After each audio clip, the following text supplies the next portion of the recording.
Hello friends, how are you all? I hope everyone are awesome and doing well in your professional as well as your personal life. So friends, today in this video we are going to discuss one of the very important topic of the GST law, which is input tax credit, that is ITC. Friends, many a times people are asking me different doubts about ITC, like when you can claim the ITC and what is the eligibility of ITC, until when we can claim the ITC. So friends, in this video we will be sorting out all those doubts. So in this video we will be discussing about basically section 16 of CGST Act 2017, which is talking about the eligibility and the conditions for the taking input tax credit, that is ITC.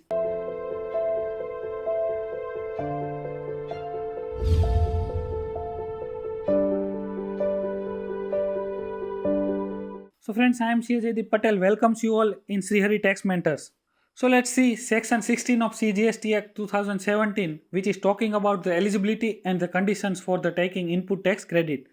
So friends, in this video we are going to discuss following topics, that are what is input tax credit, then section 16 subsection 1, that is the eligibility criteria, then section 16 subsection 2, what is the conditions for availing the ITC, then section 16 subsection 3, that is no ITC if depreciation claimed on tax component of capital goods, and last may section 16 subsection 4, that is time limit for availing ITC. So friends, before going to the discussion of eligibility to take ITC, we need to first understand that what is exactly input tax credit, that is ITC. So friends, we will discuss that into two parts. One is input tax and another one is input tax credit. So in that one, first one is that input tax. So friends, subsection 62 of section 2, which is definition section, in that it describes the input tax.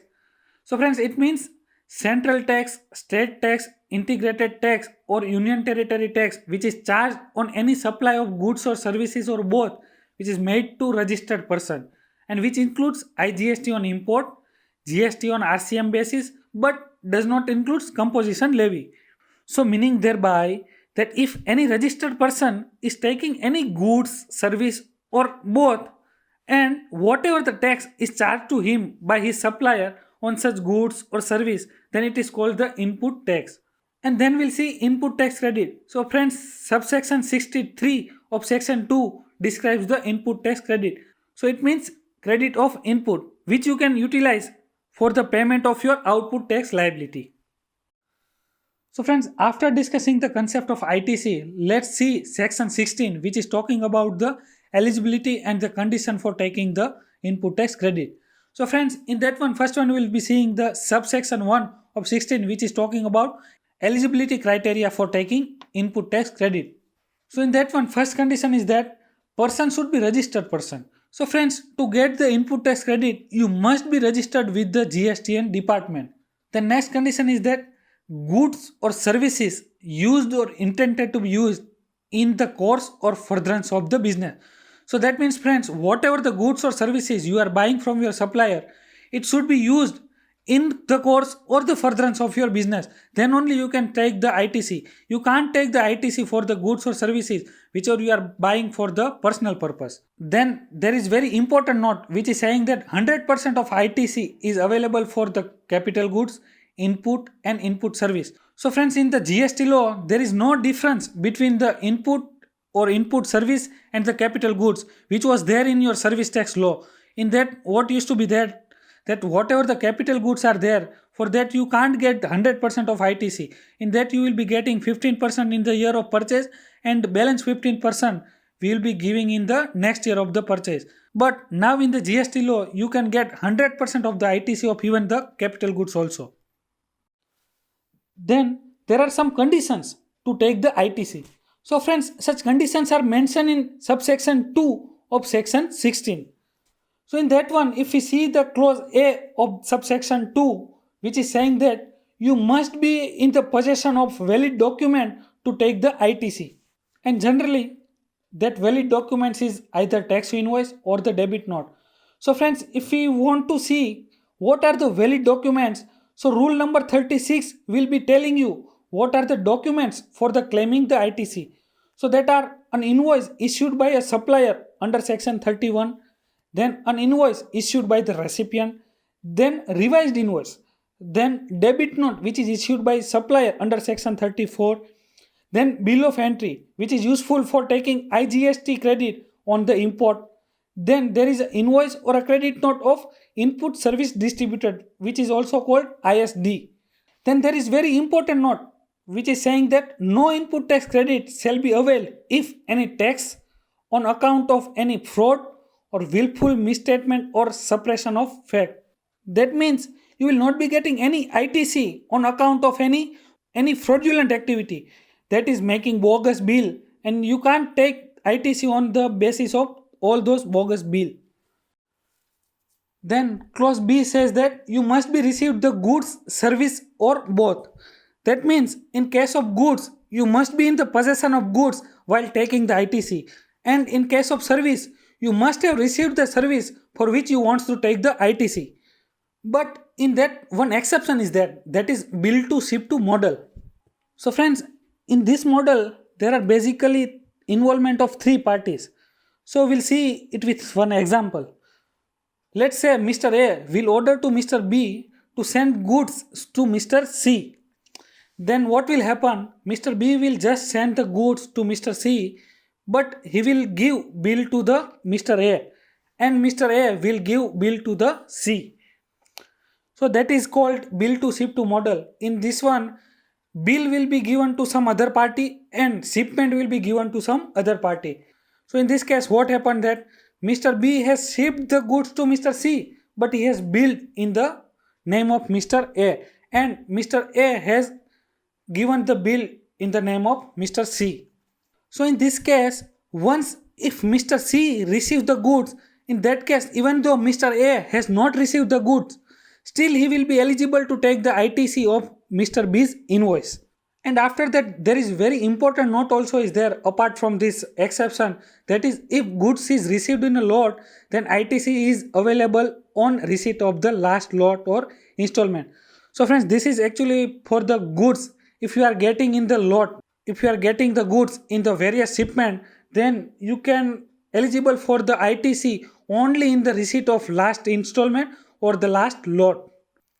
Then we see clause C of the section 16 subsection 2, which is saying that tax charge in respect of such supply has been actually paid to the government. That means friends, to take the ITC, you must ensure that your supplier has paid all the taxes to the government for which he has made the supplies. And the next is clause D, which is saying that he has furnished the return under section 39, which is 3B or 3.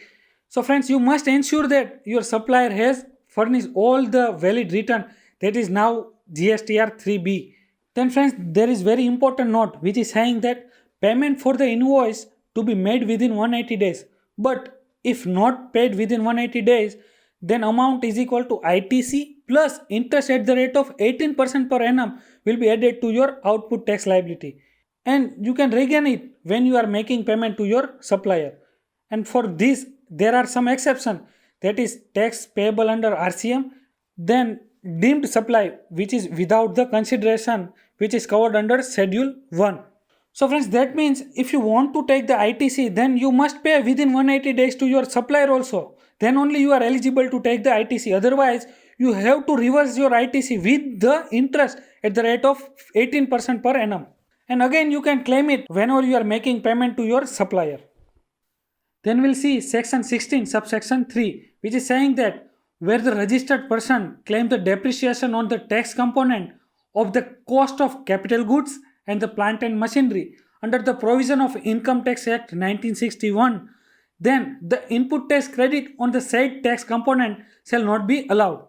That means friends, if you are claiming depreciation on the tax portion of the capital goods, then you will not be eligible for ITC of such tax component for which you have taken the depreciation. That is obvious now friends, you can't take both the benefit at the one time. Then friends, we'll see last subsection of this section, that is subsection 4 of the section 16, which is talking about the time limit for availing ITC.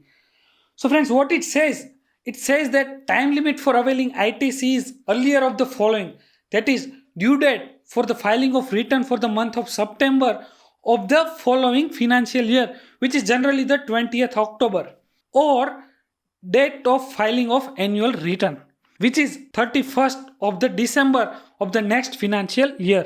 That means friends, if by chance if you have missed out any invoices for which you want to take the ITC during the financial year, then you can still claim it before date of filing of your annual return or filing the monthly return of your September month of the next financial year.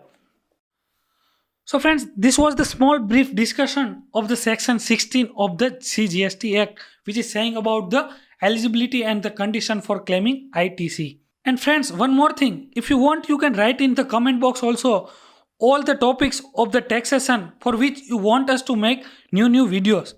And friends, if you have not subscribed to our channel, then please subscribe it so that you can get more and more videos in the area of taxation.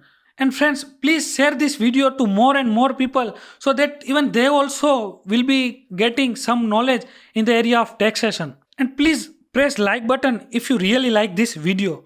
So friends, thank you very much for being with us till the end. We'll be seeing you in the next video.